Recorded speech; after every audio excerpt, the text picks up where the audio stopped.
Number 1. The case of Jaycee Dugard. For years, she smiled from her FBI missing child poster, one of those children that had been missing so long no one expected her to ever be found alive. But Jaycee Dugard turned up on August 27, 2009, at a California police station 18 years after being abducted. According to authorities, Jaycee Dugard was held in captivity for 18 years, by a convicted sex offender who kept her in his backyard compound sheltered in tents, sheds and outbuildings in Antioch, California. Police arrested 58-year-old Philip Garrido, who police said kept Dugard as a virtual slave and fathered 2 children by her. The children were ages 11 and 15 at the time that Dugard was resurfaced. Garrido and his wife Nancy Garrido were charged with conspiracy and kidnapping. Garrido was also charged with rape by force, lewd and lascivious acts with a minor and sexual penetration. Garrido was on parole from a Nevada state prison on a conviction of rape by force or fear. He was paroled in 1999.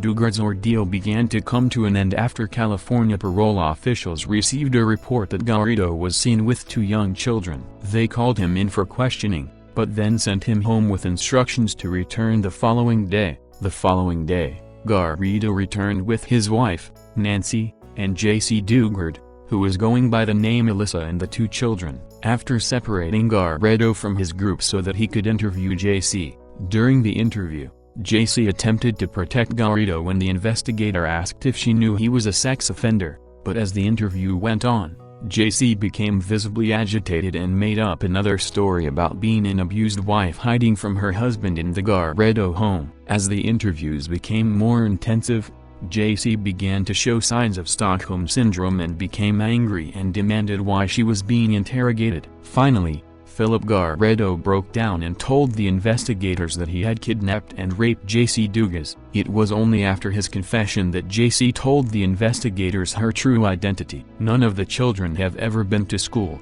They've never been to a doctor, El Dorado County Undersheriff Fred Collar said. They were kept in complete isolation in this compound, if you will. There was electricity from electrical cords, rudimentary outhouse, rudimentary shower, as if you were camping. It is also where Jaycee Dugard gave birth to her 2 children. Investigators searched the home and property where Jaycee Dugard was held captive and expanded their search to an adjacent property looking for clues in other open cases of missing persons. Behind the Garrido home, investigators found an area that looked like a tented compound, which is where Jaycee and her children lived. Inside they found a rug spread out in the room with a bed placed on top of it. On the bed there were several high piles of clothing and boxes. Another tented area also contained clothing, pictures, books, plastic storage containers and various toys strewn around. There were no modern conveniences except for electrical lighting. Philip and Nancy Garrido pleaded not guilty to 29 counts,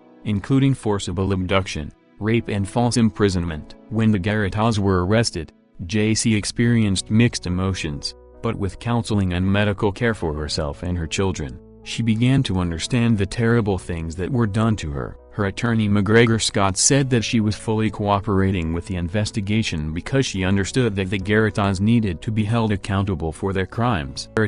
Number 2. Branden Mason Lawson. Lawson was last seen in San Angelo, Texas on August 8, 2013. He got into an argument with his longtime girlfriend and left home at 11:54 p.m., intending to go to his father's residence.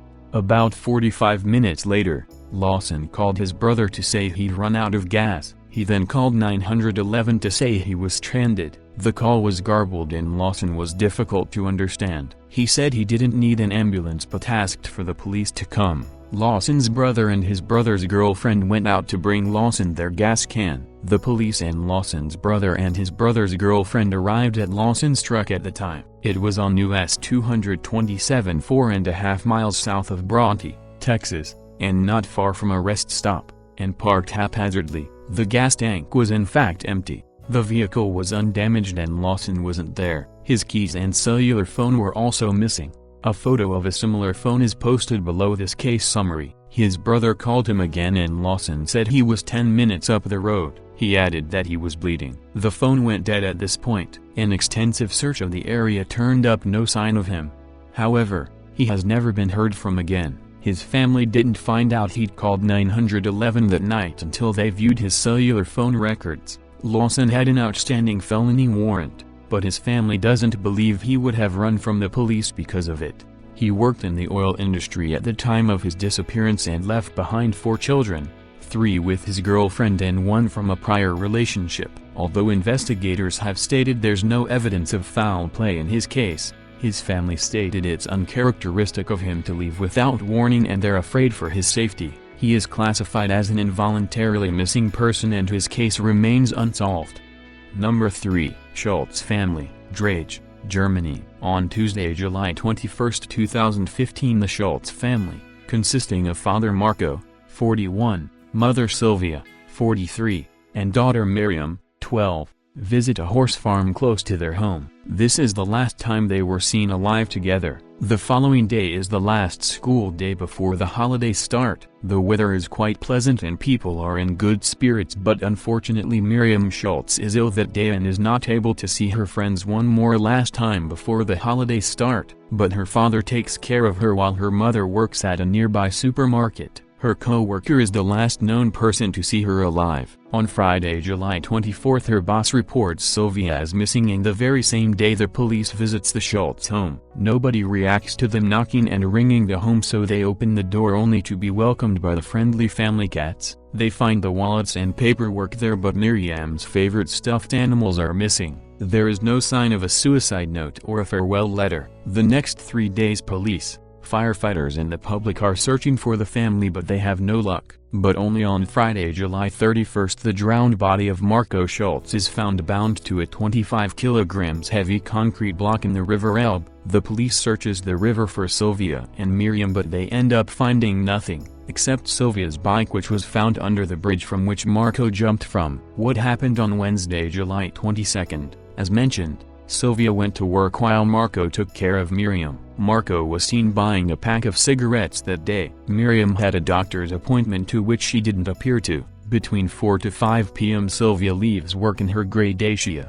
2 calls have been made by Marco on 5:25 p.m. and on 7:33 p.m. On the evening he is seen putting the trash can out. The following day on 7:30 a.m. Marco Shults is seen driving to their home. Where did he come from and what did he do? Then a witness appears. On August 5, a credible witness calls the police and tells them that she saw the Shults family the very same day they disappeared at the Mulentiaken home Sepensen, a dike 40 kilometers away from the family home. And on Monday, August 17, track hounds can find traces of Sylvia and Miriam at the dike, but they suddenly end at the riverside. Only the trace of Marco does not just lead to the dike but also leads away from it. But neither in the scene nor in the close-by area they can find the bodies of mother and daughter Shults. Theories. Police initially suspects Marco of killing his family at the Mulentiaken home Sepensen, the above-mentioned dike, but there are some things that don't add up. The witness saw the family on the early evening of Wednesday 22nd.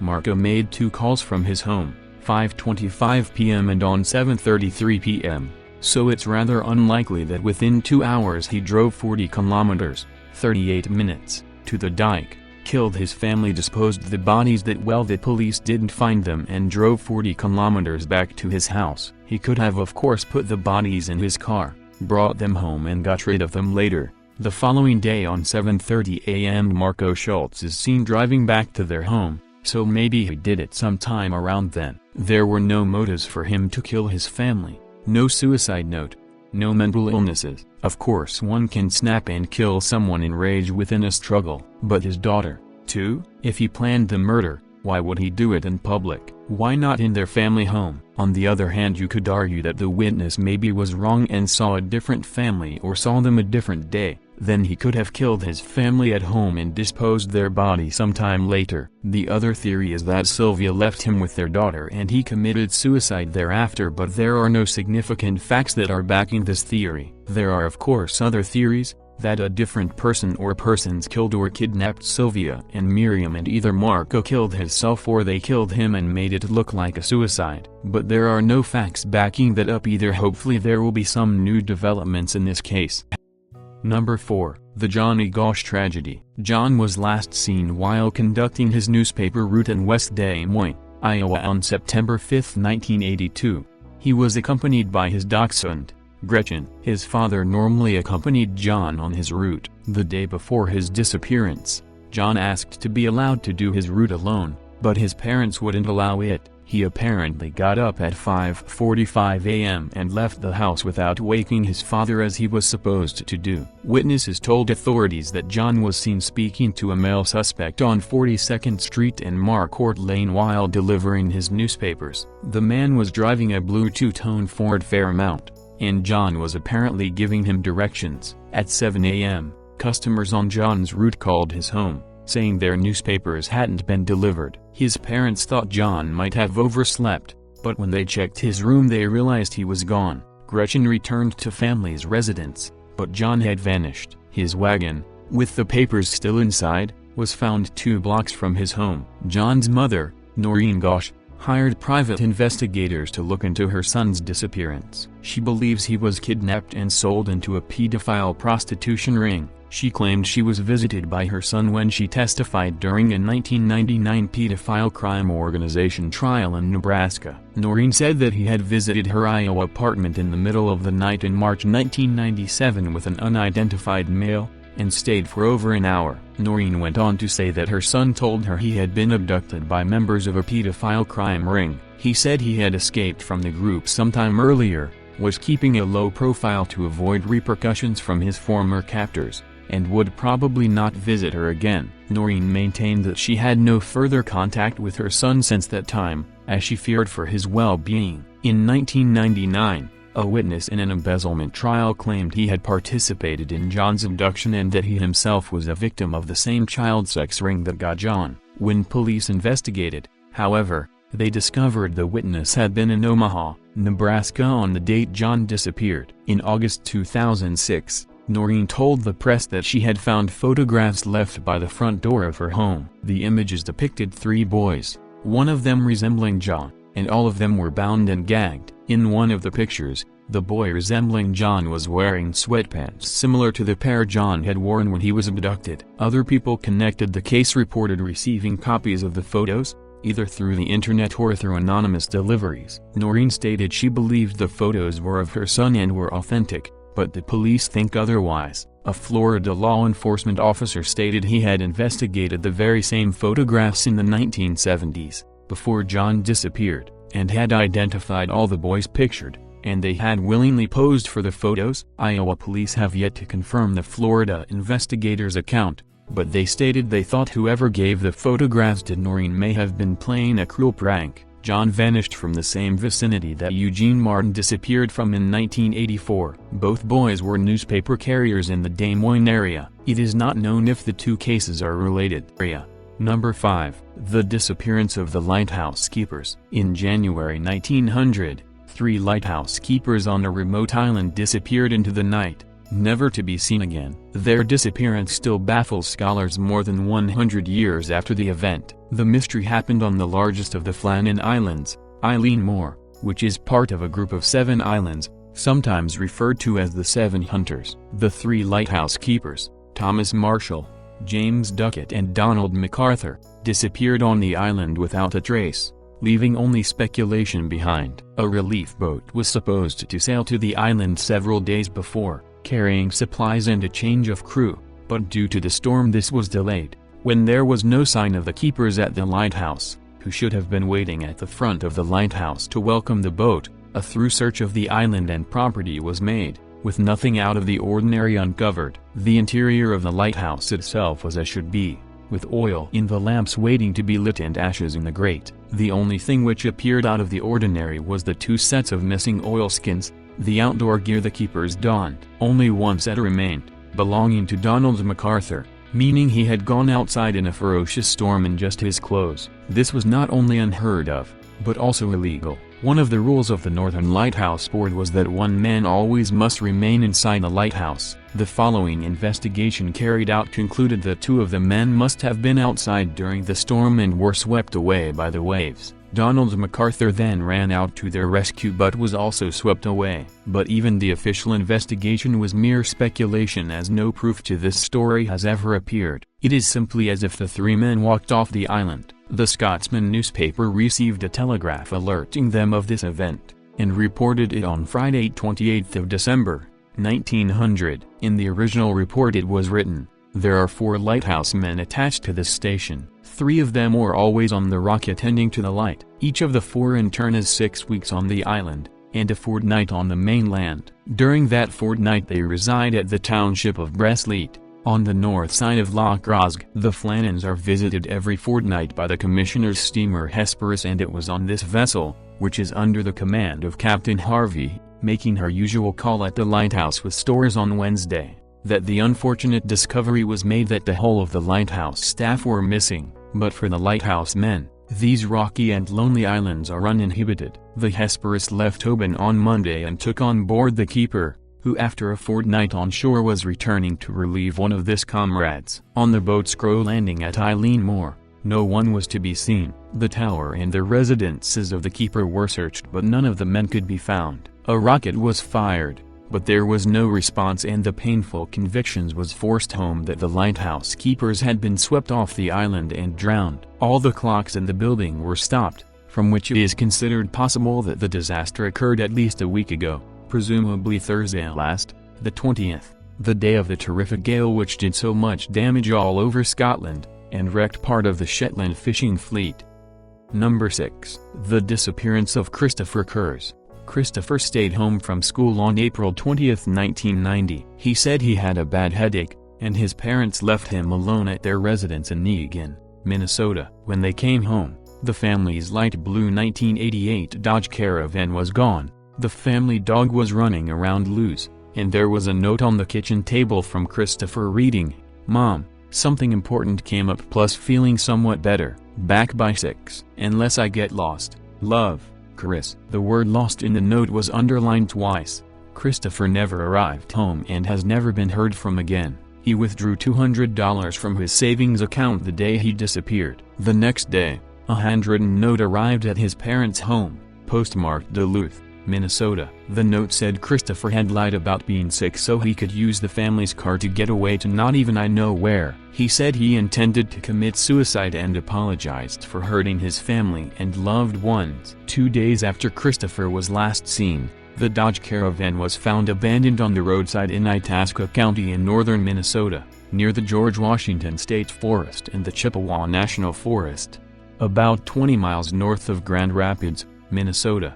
Christopher left a note inside explaining who owned the van. His grandparents lived in Grand Rapids. An extensive search of the area turned up no indication of his whereabouts. It's possible he hitchhiked to an unknown destination. Prior to his disappearance, Christopher hadn't given any indications there were problems in his life. He was an excellent student who'd been invited to join the National Honor Society and was a National Merit Scholar semi-finalist, and he was a member of his school's swimming team and played the clarinet. His other hobbies included skiing, camping, reading, laser tag and computers. Christopher was carrying his father's 1954 to 1956 model Mossberg 20-gauge bolt-action shotgun with a 3-shell clip at the time of his disappearance, but he apparently didn't take any ammunition with him. Authorities believe the gun may have been abandoned somewhere in rural Minnesota and was possibly found later by a hunter. Photos of a similar gun, and watch similar to what Christopher was wearing,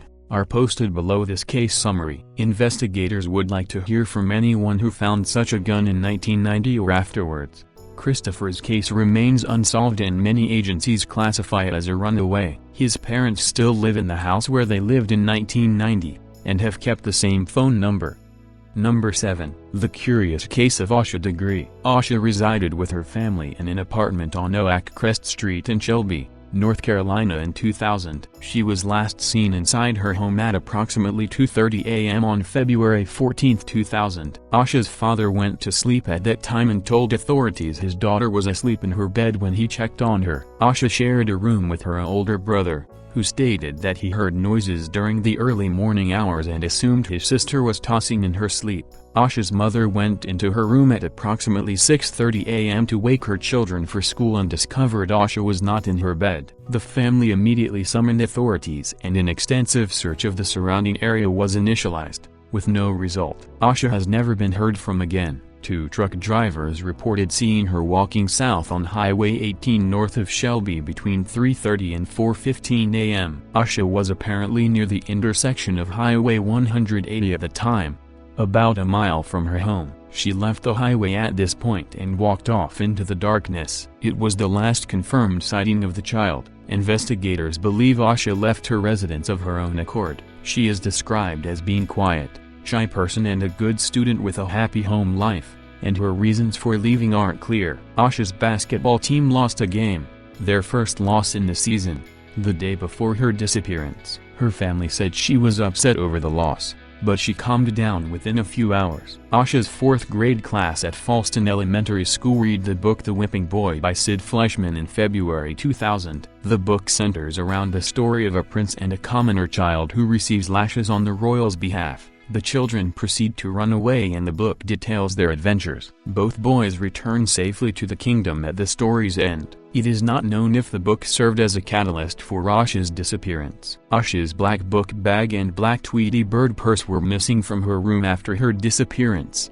along with a pair of blue jeans with a red stripe, black sneakers, a long-sleeved white shirt with purple lettering, a red vest with black trim, black overalls with Tweety bird on them, and a long-sleeved black and white shirt. All the doors to the house were found locked. Asha kept her house key in the book bag. Asha's pencil, marker and Mickey Mouse hair bow were discovered on the ground in the doorway of a tool shed at Turner's Upholstery on Highway 18 on February 17, 2000, 3 days after her disappearance. Her belongings were found near the stretch of road where Asha was seen walking in the early morning hours of February 14.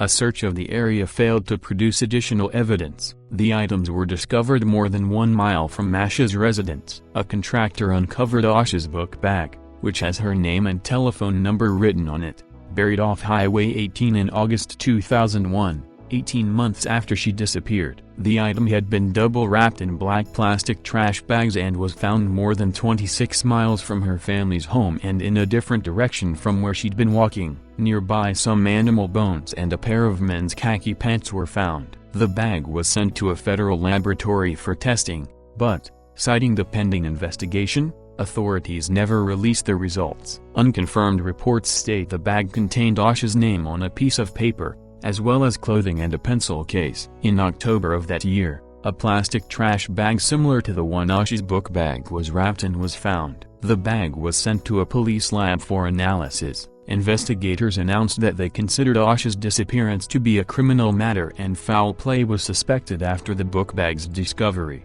The surrounding area was thoroughly searched afterwards, but additional evidence was reportedly not located. A photo of some of Asha's personal items is posted below this case summary. Asha's family still lives in the same house and has kept the same phone number over the years. Her case remains unsolved.